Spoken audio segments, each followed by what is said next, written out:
আসসালামু আলাইকুম। আপনারা সবাই টিয়া পাখি পোষ মানাতে চান। আপনারা যদি চান টিয়া পাখি পোষ মানাতে তাহলে ওর সাথে খেলা করবেন, তারপরে হচ্ছে হ্যান্ড ফিডিং করাবেন, তারপরে হচ্ছে যে ওদের স্বাধীনতা দিবেন একদম। যেমন হচ্ছে খাঁচায় বন্দি করবেন না। যা করতে চায় করতে দিবেন। এরকম আরকি। ওরা তো খাঁচায় বন্দি হইয়া মানে আসো। ওরা তো স্বাধীন পাখি, ওদেরকে খাঁচায় কোকো। বন্দি করে পালানো। তারপর দূর থেকে ডাকবেন।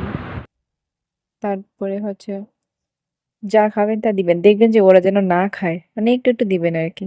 তাহলে ওরা একটু হ্যাপি থাকবে। আর খাঁচায় বন্দি করবেন না। ব্যাস।